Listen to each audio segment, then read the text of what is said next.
All right. And then for my message today, if I can have the slides, it's about encouragement to keep going. Pastor Q just told me, I didn't know this, that on the Sunday that we left for Serbia, that he preached on encouragement, and that's what my message today is going to be about. I want to begin by saying, no one likes a quitter. Right? No one likes a quitter. No one wants to be labeled a quitter. One of the main things a lot of parents, they want to instill in their children is not to quit, not to give up. But everyone at one point or another has wanted to quit, wanted to give up, and wanted to just throw in the towel. Whether it's your job, how many of you have wanted to throw in the towel and just quit your job? I'm sure everybody has wanted to quit their job, right? Some of you who may be in school, we have a lot less college students here, but how many of you, when you were in college or even in high school, wanted to quit school? All the time, you want to quit school, right? So how many of you, and don't raise your hand for this, it's TMI, but how many of you may at one point or another want to quit your marriage? Things get too tough in your marriage and you just want to walk out of your marriage. Sometimes you've got Jerry Springer type families and you want to walk out of your family. You want to quit your family, but we can't because, we're blood related. But even just life, how many of you guys want to just check out of life and just give up? And just the rate of suicide is incredible, right? We all have times when we get discouraged, when we're depressed and we want to give up and quit. And the people of God are no different. So I want to review a few of these. Moses. Now, Moses was an incredible leader, as you guys know. He was handpicked by God. When he and the Israelites were wandering in the desert for 40 years, right, they complained bitterly about their conditions. They complained to Moses. And they were complaining about wanting to eat some meat. Like some of you, when you haven't had meat for a while, you guys really are craving your Korean barbecue. So they're wandering and they really want meat. And at this point, Moses is so tired of all the complaints and just the bitterness of the people, he wants to give up. The task is too great. God, you called the wrong person. This is beyond me. I just need to, I can't do this anymore. And so, and then you see here, he says in Numbers 11, I cannot carry all these people by myself. The burden is too heavy for me. If this is how you are going to treat me, please go ahead and kill me if I have found favor in your eyes. Can you imagine how depressed and discouraged you must be to say to God, if I have found favor in your eyes, just kill me now. After God has called him, tasked him with this huge thing. Another person, Elijah. Now, Elijah is one of the greatest prophets, as you know. He's the one who challenged the prophets of Baal to an epic showdown, and he won. He should be riding high. I mean, he won this huge epic showdown, but he had his moments of discouragement as well, and there were times when he wanted to quit. Right here. While he himself went a day's journey into the wilderness, he came to a broom bush, sat down under it, and prayed that he might die. I have had enough, Lord, he said. Take my life. I am no better than my ancestors. How depressed and discouraged is he that he would, just like Moses, asking God to take his life? Job. Everyone knows about Job. Every message and sermon is preached about Job and his suffering, right? But he was such a blameless and upright man of God. Blameless and upright man of God. So much so that the enemy, Satan, was able to, toy with him and play with him, right? But when everything was taken from him, he was a blameless and upright man. But when everything was taken from him, after this, Job opened his mouth and cursed the day of his birth, saying, may the day of my birth perish, and the night that said a boy is conceived. He's saying, curse that day that he was born and the birth announcement went out, that a boy is conceived. And these are great, great heroes of faith, great men of God, leaders from the Bible. And this is the discouragement they experience to a point where they say such things. And finally, I want to look at Apostle Paul. That's where our text comes from. If you have your Bibles, open to Acts chapter 18 and keep it open. Open your Bibles to Acts chapter 18.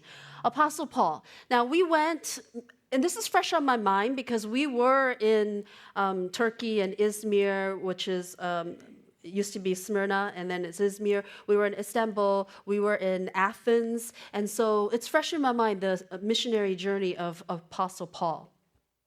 Here we find Paul in his second missionary journey, and he had just left, if you look at verse 1, he had just left Athens and he had arrived in the city of Corinth, and he was alone. He came alone to Corinth. Now, at this point in his journey, he's been through a lot. He's been beaten and jailed in Philippi. He was persecuted at Thessalonica and Berea, and he was ridiculed in Athens and made fun of. So here he is now in Corinth. It's a commercial port city. It's large, it's prosperous, it's a mecca center for trade. And the one thing that it's really known for is the temple of Aphrodite. Aphrodite is the goddess of love. And what this temple is known for is that it has 1,000 temple prostitutes that serve there. 1,000 temple prostitutes, one of the largest. And that's what this is, Corinth here is known for. So Corinth is the most corrupt and immoral city in the Roman Empire at that time.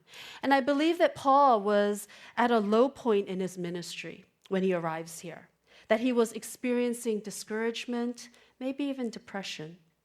I think that maybe he was ready to call it quits. I mean, like I said, he's been beaten, he's been jailed, he's by himself now, he's been persecuted, made fun of. There's only so much a person can take. You heard what Moses and Job and all these others say, right? And so here's Paul.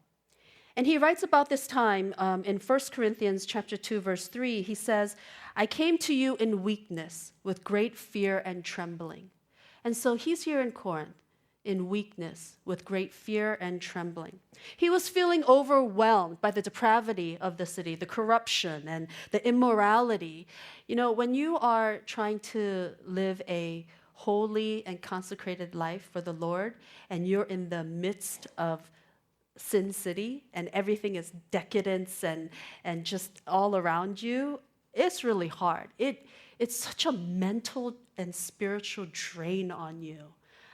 If you go into that kind of environment, it really is. So I can imagine Paul as he is there and he encounters all this and sees all this. And he was also very much alone because he left his co-workers, Silas and Timothy. He left them in Berea, in Macedonia. He was with them. He had traveling companions. But here, when he arrived in Corinth, he was alone. Another discouragement that he could have, I believe, was that he was out of money. He was out of funds. Because we read in Acts 18 about how Paul was a tent maker, right? That was his trade. He was very talented and skilled in making tents. And so he begins to work to support himself.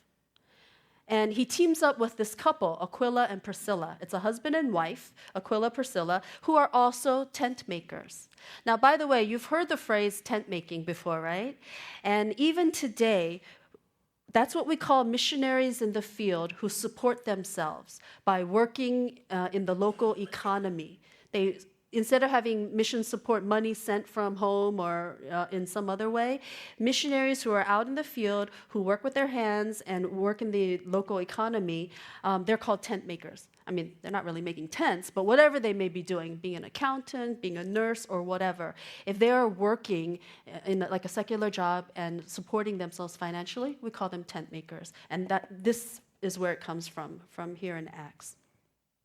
And he's also facing severe opposition again. Everywhere he goes, he's preaching the gospel, but there are those who are opposing him and wanting to stone him and throw him in jail and kill him.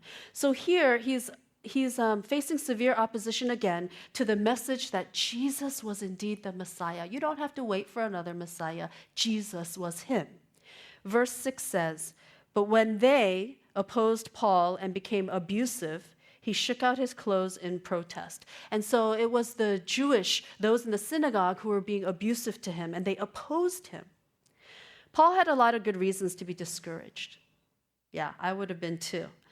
But while the enemy is active in discouraging us, God is at work encouraging us. For every discouragement that the enemy is throwing at us, I believe that God is also equal and more able and more powerful to encourage us. And I saw this firsthand again when I saw Serbia, the youth camp, working with the Gypsy, the Romani people. When I saw the Chinese preschool and we see these Serbian ladies who speak perfect fluent Chinese. It's crazy, I tell you, who can speak perfect English as well. I see this in Izmir and Turkey when all the missionaries of various backgrounds, language, and culture are coming together. The sheer synergy and work of God cannot be denied. It's just incredible, and I saw it firsthand. And so as we examine this passage more closely, I want to bring to you 3 specific encouragements that keep us going. Now, I know that we're not all missionaries, and I'm not saying that every single one of us need to go to a mission field abroad. Your mission field is right here in your own family, your relatives, your neighborhood, community, school, work. It's wherever you are. As a Christian, these are 3 specific things that can encourage you when you feel like you are so discouraged that you just want to give up. The first one is, it's called the partnership of friends. Partnership of friends. One of the greatest God-given encouragements in this life is friends. I don't know about you, but I could not have come this far without the help of my friends, my sisters in Christ, those who pray for me, those who support me, those who are there for me. Paul is alone because Silas and Timothy stayed behind in Macedonia here, right? And so God brings Aquila and Priscilla, right? He didn't know he was going to meet Aquila and Priscilla here, but God knows that Paul needs some encouragement here. He needs some friends. He's all alone. So here comes Aquila and Priscilla into his life. Now, they are Jews from Rome. Things were happening in Rome such that the emperor there, he kicked out all the Jews, saying that they were causing such a ruckus and stuff. So he kicked out all the Jews. And they were kicked out, and so they had to leave Rome, and here they were in Corinth. They came to Corinth and they set up their tent-making shop because they were kicked out. And then they are tent makers just like Paul, and they begin to work together. They find something in common and they work together. And this Jewish couple from Rome, they're Christians, they're Christian Jews. And this allows him to make money to support himself. And the couple, they end up becoming Paul's best friends, his closest friends. I mean, during this most difficult time here in this sin city called Corinth is where he meets a couple, Aquila and Priscilla, such that they become some of his absolute best and closest friends. They're a huge encouragement to Paul just when he needs it. In the final chapter of Romans, Paul says this about them. Romans chapter 16, verses 3 and 4. These are Paul's words. He says, "Greet Priscilla and Aquila, my co-workers in Christ Jesus. They risked their lives for me. Not only I, but all the churches of the Gentiles are grateful to them." So we don't know what they did that involved them risking their life for Paul. He doesn't elaborate, but it's enough to say that he's saying to, in the book of Romans, greet them, welcome them. These are incredible, awesome best friends of mine. They risked their life for me. That all the churches, the Gentile churches are grateful for them. I'm grateful for them. Receive them well. And that's the kind of relationship that they had built up. Also, we read in verse 5 that finally Silas and Timothy arrive, that they do come. They come from Macedonia and they are reunited with Paul. Now, I want you to look at Acts chapter 18, verse 5.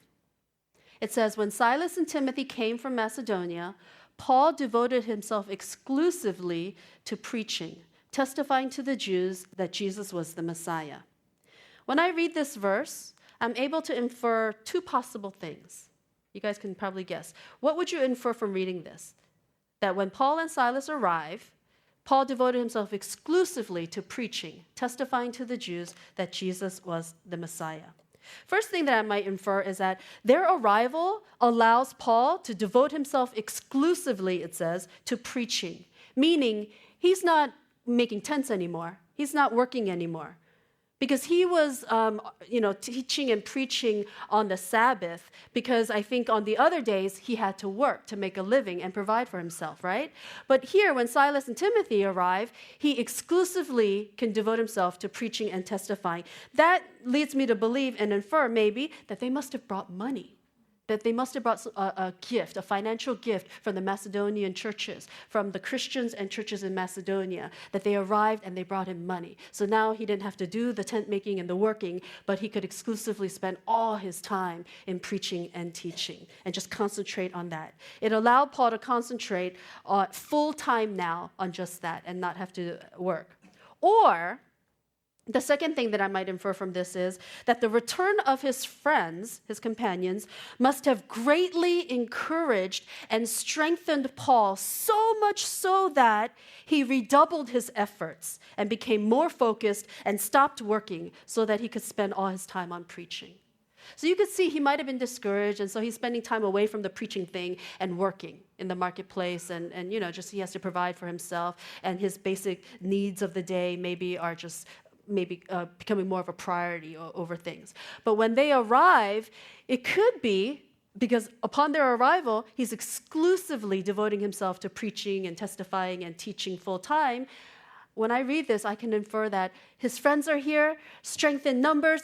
He's gotten strengthened and encouraged. And even if it's not about the money, he's feeling focused, redouble his effort, and he's ready to go out there. Forget earning a living, even if he has to go hungry. I'm going to do this full time now. I'm going to really focus on the teaching part. And I believe that our missions trip to Izmir was just that. You saw this in the short video that we showed. But this is Noreen and Kent Taylor. We've seen Kent a few times. He's come to our church and preached and stuff, but I'd never met Noreen. She looks a lot younger than I thought she would be. But I really believe that just our presence there just really, really encouraged her and strengthened her, so much so, and Kent as well. And just how they work together.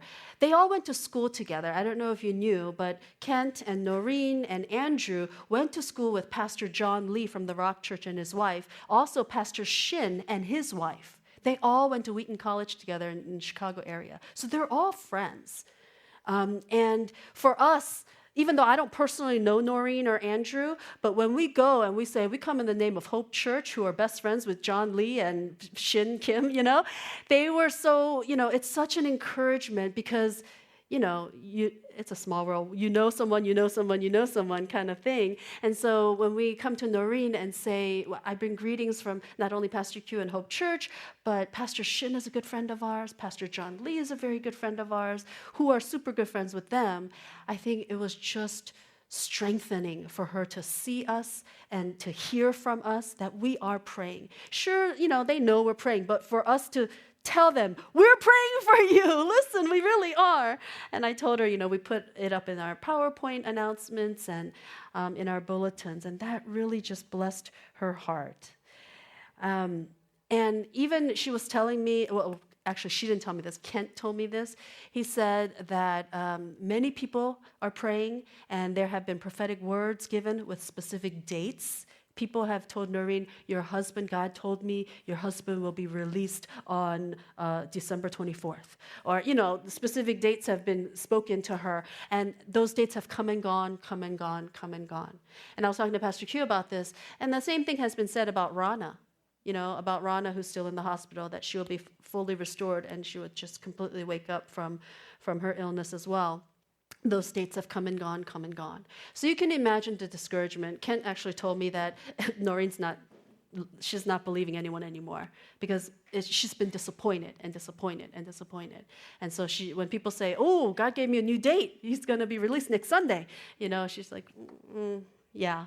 She's in that place of just kind of, not believing it anymore in that way. And just knowing that our church here in Maryland, all the way across the world, is praying for her. I believe that our presence, the connection with Pastor Shin and Pastor John and others, and it was just a help. And also, I don't know if the church knows this, but we took a financial gift for them. Session, the leadership of our church, we talked about it, and the team, I, requested, can we give money to the Brunsons and the church in Izmir? Because you have to realize that after the persecution and after their lead pastor was taken to prison, some people fell away. They lost members. So their offering is down. They've got more expenses. Noreen has to travel to Ankara back and forth. I'm sure they've got legal fees. They're paying a lawyer now. They have less money from the churches. There's a lot of added financial burden with what's going on right now, with losing members and more legal fees. And while we were there, her son and daughter flew in for the first time to meet with their dad. And they got special permission from the capital, from Ankara, for not only Noreen, but her son and daughter to go see their father. So it was just an incredible time for them. So our church was generous, and our leadership session approved a certain amount of money. So we took US dollars cash as an envoy, and we gave as an offering to them, letting Kent and Noreen know, use it for the church or even for your personal needs. If you need to pay for a flight to go here or there, use it as you see fit. And so being able to bless them that way, letting them know that they're not alone. And you see Paul here, just the importance of friends, just the partnership of relationships and friendships. And I wish I had more time to tell you even more about the House of Prayer and Viv. Florence's son, Viv, first year at Wheaton, the House of Prayer's leader, son, is also a freshman at Wheaton. And when they found out, when the two moms, Florence and the House of Prayer, Korean missionary mom, found out that their sons are freshmen at Wheaton together, they're exchanging information, and the missionary is like texting and sending an email to her son saying, look up this guy named Viv, and telling Viv, this is my son's name, phone number, where he's staying, and look him up, and all this stuff. Just the connections, because as a parent, her greatest, worry and concern is her son, who she's in Turkey, and her only son, she doesn't have any other children, is studying in America.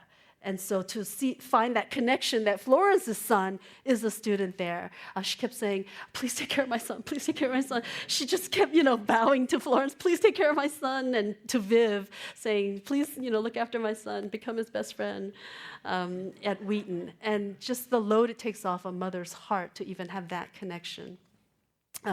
One last thing I wanted to say real quickly was, she usually is a healthy woman, but she was telling us that since Andrew has been taken into prison, that she has been hit with a lot of physical ailments that go up and down, up and down. And one of the things she realized was that she has like a spiritual connection with Andrew. And when she knows and can sense when Andrew is feeling really depressed and discouraged. And this is when he's in that cell with the 11 other Muslims. And when he's just really at his wit's end and just really ready to give up, she physically she manifests illness, and it's like it's connected, and she senses. And then she sends out the call to prayer that, Andrew's feeling really low right now. She can sense it, and she can pray. And then she also senses when he's also feeling okay and feeling good. There's that connection there. Just amazing. And she also told me that even while in prison, the whole reason her son went to Wheaton College, she had never even heard of Wheaton College, but because Andrew, that's his old alma mater, he's the one that convinced her, saying there's this great school in America, Christian college called Wheaton. You should send your son there. He should apply. And he wouldn't leave her alone. And so this Korean missionary from South Korea had never even dreamed that her son would go to America to go to school. They did the application and all that stuff, and he got accepted. And he ended up going there. And she was telling me that after, because he got arrested in October, and school started like right before that, she said even from prison, when Noreen went to visit him and talk with him and stuff like that, Noreen would come back and let her know that what he's concerned about, Andrew's concerned about, is how his finances. His name is Daniel, the son who's at Wheaton, he was so concerned because he was the one that convinced Hye-jung to send her son to Wheaton, that Andrew was concerned that he, needed money to go to school, live in America and all that stuff, and they don't have any money. And so even from prison, Andrew was like, oh my gosh. And that's what he was concerned with, was how he could raise money and help support the missionary Haejung's son, who is at Wheaton now. And so he sent, Noreen sent emails to Pastor Shin and Pastor John and others saying, there's this missionary son, he needs help. And so just, again, the connection and the friendship, the sheer circle of friends. The second thing that keeps us going, besides this friendship, positive relationship with friends, is results, positive results. And what I mean by that is Acts 18:7-8. Then Paul left the synagogue and went next door to the house of Titius Justus, a worshiper of God. Crispus, the synagogue leader, and his entire household believed in the Lord, and many of the Corinthians who heard Paul believed and were baptized. God blessed Paul's work with some success. It's very, very hard in the mission field, very, very hard. Although he may have had little success initially and in the beginning, Paul began to see some fruit from his labor. Often the opposition and the abuse from the Jews in the synagogues, after all that happened, he was able to see Crispus, the synagogue leader, and his entire household, his family, become saved and come to the Lord. We can either dwell on the negative and be discouraged, or we can encourage ourselves on the positive results and on the small victories. So there are times when we feel like giving up, like I said, with Moses and Job and Elijah and others, right? But we can either focus on the negatives and what God is not doing, or we can choose to focus on what he is doing and on the small successes and the victories that you're able to see each day. One of the things that Haejung, the Korean missionary that runs the house in Izmir, told me was that she knew that because of this persecution and because Andrew was in prison, she knew that the world's eyes were on Izmir. That Christians all over the world who don't know Andrew were praying for him. She said that this is just a pivotal time in the time and history of Turkey. She said she just really felt that because of what's happening with Andrew, all the world's eyes are on Turkey, and it was a fantastic opportunity. She said missionaries, pastors, churches in Turkey were cooperating and working together like never before. Because of this, the persecution brings people together, those who are being persecuted, right? And so before, where different missionaries and different, people from different things were doing their own thing, this persecution that one of their own was in prison brought people together. And she said that it lit a fire under their butts. And so a lot of the pastors who were kind of into doing their own thing, they didn't want to unite and do things with the other churches or do things or have work with other missionaries. They were now coming to these joint prayer meetings and things like that because they were thinking they could be next. What if they can show up on my door, drag me off to prison? So it's lit a fire under their butt. And they're wanting to work with others and make connections and network and pray together. And she's seen this. And she said, this tiny place called Izmir that no one's ever heard of, because of Andrew and his being in prison, the world's eyes are on here. Every Christian is praying for us. And it's going to be big. She believes that God's going to blow that place up soon. And it's just imminent. They just need to push through. And seeing that kind of frontline missions work, frontline spiritual breakthrough about to happen, it's just incredible. It's just exciting. And finally, the third encouragement to keep us going is the promises of God. While it's true that friends encourage us and positive results and small victories that we see, that's encouraging, the greatest encouragement comes from God himself, right? Look at this. Acts 18:9-10. One night the Lord spoke to Paul in a vision. Do not be afraid. Keep on speaking. Do not be silent, for I am with you. And no one is going to attack and harm you, because I have many people in this city. God promises his presence. I am with you. He promises his protection. No one is going to attack and harm you. He promises his power. He says, I have many people in this city. And this one's a little puzzling. What exactly does he mean by I have many people in this city? I interpret it as there are many that will come to faith and become God's people through the power of Paul's preaching, through the power of God moving and acting, through the Holy Spirit. I take it as God is already claiming them. You know, he's only seen small successes. The whole city hasn't come to Christ, but he's saying, because I have many people in this city, people that just don't know it yet, but they're my people. He's already claiming people. So as we see in Acts chapter 18 and elsewhere, the Bible is full of people of God who are at times very, very discouraged, just like you and I are discouraged from time to time. We may be discouraged in doing ministry. I know I am. It's not a confession. I'm sure you all know. As pastors, we have very dark days where, we just go before the Lord. Why did you call me to be a pastor? Could have been doing something else. Or maybe Pastor Q doesn't have those days, but I do. I have those days. Why? But, as Christians, we have days where we want to give up being a Christian. We have days where we don't want to follow Christ anymore. We have days where we don't want to be a deacon or elder anymore. We have days where we want to stop serving. We have days where we want to stop meeting, studying our Bibles. We have days when we don't want to get out of bed and come to church and meet with other Christians. We have days where it would just be better if no one knew I was a Christian at all. I just want to be me. We have those kind of days. There's no shortage of discouragements to hinder the work of God. Now I want to end here as the praise team comes up. 1 Corinthians 15:58.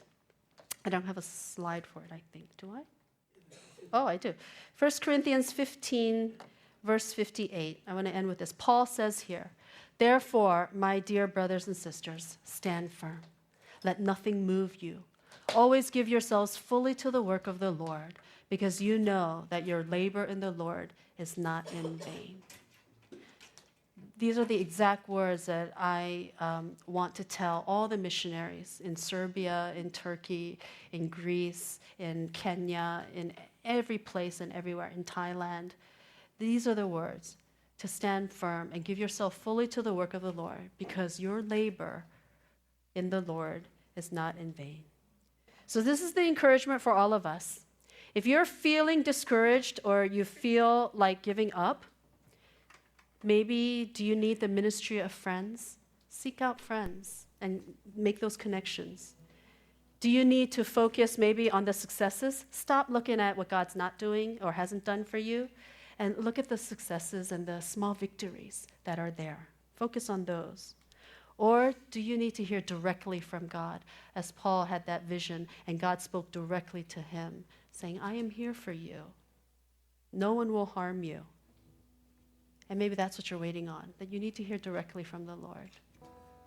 And so if that's you, that's my prayer for you, that as you go this week, that one of those three things, either that you receive ministry from friends, or that you're able to focus on successes, or that you hear directly from God himself, an encouraging word from him saying that he knows what you're going through, and he will not ever forsake you in what you're going through. So that's the encouragement for this week. Let's all stand together.